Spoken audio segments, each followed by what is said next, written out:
sa isyu ng Ang Bayan, Nobyembre 21, 2025. Editorial, pandayin ang lakas ng sambayanan sa gitna ng masidhing pampulitikang krisis ng rehimeng US Marcos. Niyayanig ng masidhing krisis pampulitika ang rehimeng Marcos. Ito ay kasunod ng pagbubunyag ng dati niyang alyado at utusan sa Kongreso na si Marcos mismo ang nasa tuktok ng malaking burokrata kapitalistang sindikato sa gobyerno na kumukolekta ng kickback at suhol sa daan-daang bilyong pisong mga proyektong infrastruktura. Hindi ikinagulat ng taong bayan ang pagbubunyag na ito, pero lalo nitong ginatungan ang kanilang nag-aalab na galit sa engranding eskema ng korupsyon at pagnanakaw ni Marcos sa pondo ng bayan. Dahil siya ang inipit at nilaglag ni Marcos, nagsalita si dating Congressman Saldico na mismong si Marcos ang nag-utos sa kanya bilang pinuno ng komite sa budget sa Kongreso na magsingit ng 100 bilyong pisong proyekto sa budget ng 2025. Ibinunyag niyang siya mismo ang nagdala ng mali-maletang kickback sa bahay ni Marcos at sa Malacanang. Katugma at katulad ito sa naunang testimonya sa Senado ni Roberto Bernardo, dating mataas na opisyal ng Department of Public Works and Highways, na bilyon-bilyong pisong kickback sa mga proyektong pang-infrastruktura ang dineliver niya sa mga susing opisyal ng Malacanang. Sinakyan ng mga lider ng Iglesia ni Cristo ang malawak na kilusang protesta laban sa korupsyon. Hinakot sa Luneta ang mga mananampalataya nito para magpakitang gilas at balaan si Marcos na huwag ipitin ang mga negosyo nitong nalantad na kasosyo ng mga diskaya sa maanumalyang proyekto. Sumakay din ang mga Duterte at ibang nakaalyado nitong pangkating anti-Marcos para magpakanan ng rally sa tangkang mag-udyok sa mga opisyal militar na talikuran si Marcos. Sa desperadong tangka na linisin ang putikang mukha ni Marcos, pinalalabas ngayon na wala siyang alam sa bilyon-bilyong pisong kickback na dinadala sa palasyo at na ginamit lamang ang kanyang pangalan ng malalapit niyang opisyal. Sa taranta, kara-karang tinanggal ang pinakamataas na opisyal ng kabinete, kalihim sa budget at ilang susing opisyal, bagay na nagdaragdag at nagpapalalim sa mga lamat sa pangkating Marcos. Nagkakandara pa ngayon ang Malacanang na itago ang bundok ng salaping kinurakot ni Marcos sa pondo ng bayan. Katuwang niya ang ilang grupong tulad ng Akbayan na umaasang anti-korupsyon pero nagsasanggalang sa kanya sa pamamagitan ng pag-question sa pagbubunyag na mismong siya'y sangkot at nasa tuktok ng pangungurakot. Ipinananakot nila ang posibilidad na humalili ang kasimbulok na si Sara Duterte para sagkaan ang panawagan ng taong bayan na wakasan ng rehimeng US Marcos.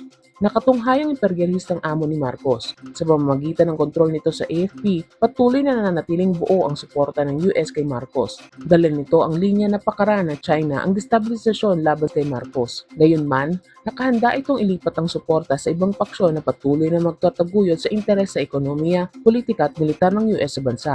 Mahigpit itong nakaugnay at nagbibigay ng pondo sa grupong Akbayan bilang reserbang kabayo nito. Kahit pa nananatiling opsyon na iupo ang paksyong mas militarista, lalo na para tuwirang supilin ang lumalakas na progresibo at makabayang kilusang masa. Hindi tumitigil ang agos ng mga protestang anti-korupsyon. Patuloy ang mga walkout at kilos protesta ng mga kabataang estudyante sa iba't ibang panig ng bansa. Umuusbong ang malawak na pagkilos ng mga manggagawa, mga maralitang komunidad at ng iba pang demokratikong uri at sektor. Pasistang karahasan at pananakot ang isinasalubong ng rehimeng Marcos para busalan ang lumalakas na boses ng taong bayan.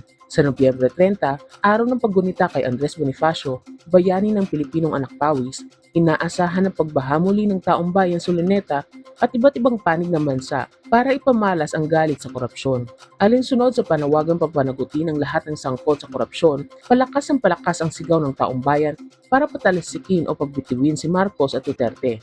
Lumalaganap ngayon ang panawagan para itatag ang isang Transition Council o konsehong pang-transisyon na mamamahala sa estado at maghahanda ng proseso sa pagtatayo ng bagong gobyerno. Salamin ito ng malalim na pagkadismaya at kawalan ng tiwala ng malawak na mamamayan sa mga prosesong legal ng nagaharing estado at sa mga halal na opisyal ng gobyerno. Habang nagtatagal ang krisis ng nagaharing sistema sa ilalim ni Marcos, tiyak na lalakas ang konsensus para dito ng iba't ibang saray ng lipunang Pilipino. Iluluwal at ihuhugis ang potensyal na konsehong ito ng proseso ng pagpapatalsik sa rehimeng US Marcos. Kung mata mo, magiging bagong larangan ito ng labanan para sa hinahangad ng mga pagbabago. Dapat igiit ng taong bayan ang demokratikong pagkatawan laban sa dominasyon dito ng mga nagaharing uri. Ang lakas ng demokratikong mga sektor na pinupundar sa kilusang kontra-korupsyon korupsyon at burokratang kapitalismo ay magiging puhunan sa mga labanan sa hinaharap. Napakahalaga kung gayon na palakasin ng sambayanang Pilipino ang kanilang organisadong hanay at ang malawak na kilusang protesta para patalsikin sina Marcos at Duterte. Krusyal ang ilang ulit pang pagsigla at paglawak ng paglahok ng masang manggagawa, maralit ang lungsod at magsasaka sa kanayunan na silang dumaranas ang pinakamasahol na hampalos ng korupsyon. Ito ang tiyak na yayanig sa paghahari ni Marcos. Malaki ang hamon sa mga estudyante na magtungo sa mga pabrika, komunidad at kanayunan upang tumulong sa pagpukaw at pagpapakilo sa milyon-milyong mamamayan. Itaas ang kamulatan ng mamamayan tungkol sa makauring pagsusuri sa malakolonyal at malapidal na sistemang panlipunan sa Pilipinas. Kailangan palalimin ang pangkasaysayang kaalaman tungkol sa paglaban ng bayan sa bulok na reaksyonaryong estado at pangangailangan para sa revolusyonaryong pakikibaka para ganap na baguhin ang sistema. Sadyang napakainam na sitwasyon para sa partido at mga revolusyonaryong puwersa. Dapat sunggaban ang pagkakataon para palakasin ang partido at ang katuwang nitong mga lihim na organisasyong masa upang magsilbing bakal na ubod at matatag na balangka sa matagalang pakikibaka. Dapat palakasin ang panawagang magtungo sa kanayunan upang doon patuloy na ipundar ang organisado at armadong lakas ng taong bayan at itanim ang binhi ng gobyerno ng bayan at ng malaya at demokratikong kaayusan.